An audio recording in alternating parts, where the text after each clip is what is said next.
Selamat pagi, yang kami hormati Bapak Dr. Sofian Andrianto, yang dalam hal ini sebagai fasilitator daripada eh, materi buku dalam bentuk KTI. Dan pada kesempatan ini, perkenankan saya akan menyampaikan outline daripada materi atau tugas yang menjadi kewajiban bagi seorang peserta latsar. Baiklah, saya akan memperkenalkan diri. Nama saya adalah Nathan Lande dari Badan Pengembangan Sumber Daya Manusia Provinsi Papua Barat.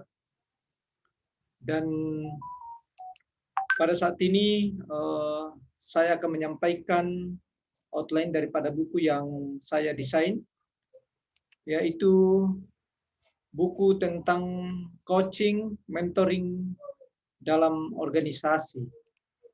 Nah, perlu diketahui bahwa coaching dan mentoring dalam sebuah organisasi merupakan bagian penting untuk menghantar sebuah organisasi modern ke jenjang yang lebih berkinerja. Kata pengantar yang perlu kami sampaikan di sini bahwa buku ini menjelaskan kepada setiap pembaca untuk mengetahui dan memahami coaching dan mentoring dalam organisasi dengan menjelaskan permasalahan-permasalahan yang dihadapi. Selain menjelaskan permasalahan yang dihadapi, dimensi coaching dan mentoring perlu juga dipahami sebagai prinsip dasar yang dapat diaplikasikan untuk individu dan tim dalam organisasi.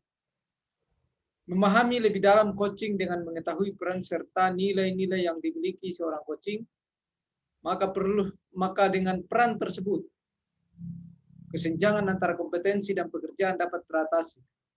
Peran coaching merupakan sebuah proses untuk mencapai tujuan, serta peran coaching untuk pengembangan sumber daya manusia dan manajemen kinerja. Buku ini juga menjelaskan akan pendekatan mentoring dalam sebuah organisasi modern yang memberikan dampak perkembangan organisasi dengan meningkatkan peran mentoring secara umum dan khusus yang dilakukan dalam organisasi. Pada bab pertama,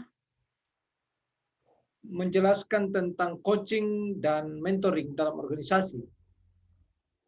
Pada bagian ini menjelaskan arti coaching, mentoring, pengembangan sumber daya manusia dalam organisasi, masalah yang terjadi dalam organisasi. Kemudian pada bab kedua, dimensi coaching dan mentoring. Menjelaskan dimensi coaching, mentoring, prinsip dasar mentoring dan coaching, aplikasinya dalam lingkungan kerja. Bab ketiga, memahami dengan mengenal coaching lebih dalam. Menjelaskan tentang memahami dan mengenal coaching lebih dalam, peran dan tugas sebagai coaching untuk individu dan tim. Bab 4 berbicara tentang nilai serta kebutuhan coaching. Menjelaskan coaching merupakan pendekatan meningkatkan kinerja dan coaching sebagai kebutuhan. Bab 5, coaching merupakan sebuah kompetensi. Menjelaskan coaching dan pekerjaan, tantangan sebagai coaching, kriteria coaching. Pada bab 6, peran coaching. Menjelaskan coaching sebagai proses, tugas dan tanggung jawab coaching dalam organisasi. Bab ke-7, hubungan coaching dengan pelatihan. Menjelaskan coaching sebagai proses pelatihan, coaching untuk pengembangan sumber daya manusia, coaching untuk manajemen kinerja. Bab ke-8, mentoring dan bagian-bagiannya.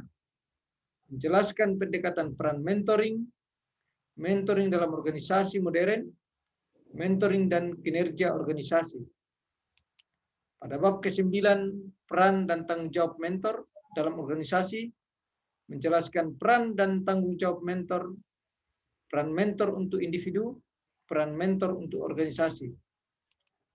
Pada bab 10 penutup yang merupakan penjelasan atau penyampaian informasi tentang buku ini, di mana buku ini sangat bermanfaat bagi pembacanya karena memberikan tambahan pengetahuan yang dapat dipergunakan untuk memperbaiki kinerja individu, tetapi juga kinerja organisasi dalam menghadapi perkembangan ilmu pengetahuan dan teknologi.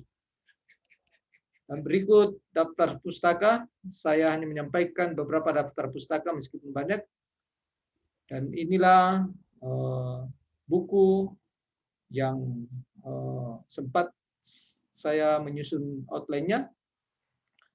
Sekian dan terima kasih. Wassalamualaikum warahmatullahi wabarakatuh.